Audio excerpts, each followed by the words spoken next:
Welcome to Bala cars. இப்போ நீங்கள் பார்க்க கார் எடுத்துக்கிட்டிங்கன்னா மஹிந்திராவில் XUV 500 அப்படிங்கிற காரை பற்றி தான் பார்க்க போகிறோம். வாங்க வீடியோக்குள்ளே போகலாம். அந்த கார் பார்த்தீங்கன்னா மஹிந்திராவில் XUV 500 மாடல் பார்த்தீங்கன்னா 2012 மாடல். ஓனர் பார்த்தீங்கன்னா 2 ஓனர் இருக்காங்க. கிலோமீட்டர் பார்த்தீங்கன்னா 1,50,000 கிலோமீட்டர் டிரைவிங் ஆகிருக்கு.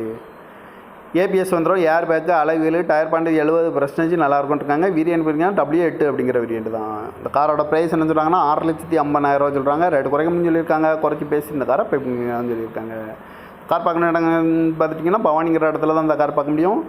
TN 72 AM 0540 அப்படிங்கிற நம்பரில் தான் இந்த கார் இருக்குன்ட்ருக்காங்க.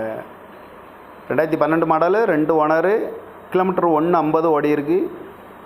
ஏசி வந்துடும், power steering, power window, alloy wheel, tyre point பார்த்தீங்கன்னா ஒரு 70% நல்லாயிருக்கும் அப்படின்ட்டாங்க. W8 அப்படிங்கிற வேரியன்ட் தான். அந்த காரோட ப்ரைஸ் என்ன சொல்கிறாங்கன்னா 6,50,000 சொல்கிறாங்க. ரேட் குறைக்கணும்னு சொல்லியிருக்காங்க. குறைச்சி பேசி இந்த காரை பைப்பிங்களான்னு சொல்லியிருக்காங்க. இந்த மாதிரி கார் வீடியோக்கெல்லாம் பல கார் சேனலில் சப்ஸ்கிரைப் பண்ணிச்சுக்கோங்க.